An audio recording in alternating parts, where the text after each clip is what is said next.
Hi audience and viewers, welcome to all my this video. Hindu ধর্মাবলম্বীদেরকে জানাচ্ছি নমস্কার ও হরে কৃষ্ণ। ইসলাম ধর্মাবলম্বীদেরকে আসসালামু আলাইকুম এবং বৌদ্ধ ধর্মাবলম্বীদেরকে জানাই সওয়াদিকা। আর অন্যান্য ধর্মাবলম্বীদের ও অন্যান্য সম্প্রদায়ের মানুষজনদেরকে জানাই আদাব। কেমন আছেন আপনারা সবাই? আই হোপ সবাই ভালো আছেন। আমিও সৃষ্টিকর্তার কৃপায় কোনোরকম মোটামুটি ভালোই আছি। আজকে আমার মায়ের মন সকাল থেকে অনেক খারাপ হয়ে আছে, কারণ আজকে জন্মাষ্টমী। বাট আমাদের ঘরে একটা গোপাল থাকা সত্ত্বেও আমরা পূজা দিতে পারছি না, তো তাই আমরা একটা সিংহাসন বানানোর চেষ্টা করছি।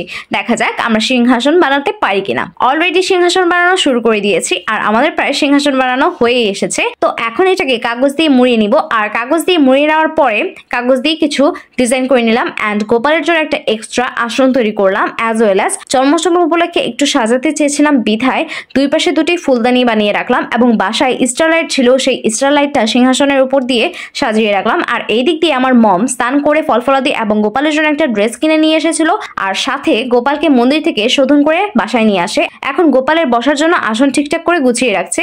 এই তো এখন গঙ্গা জল এবং গোপালের স্নানের জল রেডি করে নিচ্ছে, আবার ফল কেটে ধূপকাঠি ও প্রদীপবাতি জ্বালিয়ে সবকিছু রেডি করে নিল। এখন গোপালকে স্নান করিয়ে মুছে দিল এবং গোপালকে নিউ ড্রেস পরিয়ে আসনে বসিয়ে দিল।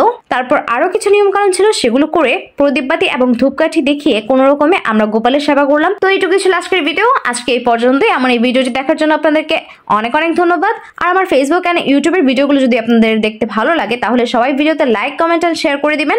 আর সবাই ভালো থাকবেন, নিরাপদে ও সাবধানে থাকবেন, সবাই সুন্দর ও সুস্থ থাকবেন এবং নিজের ও সবার খেয়াল রাখবেন। তো আজকের মতো বিদায়, দেখা হচ্ছে নতুন কোনো ভিডিওতে। Bye bye.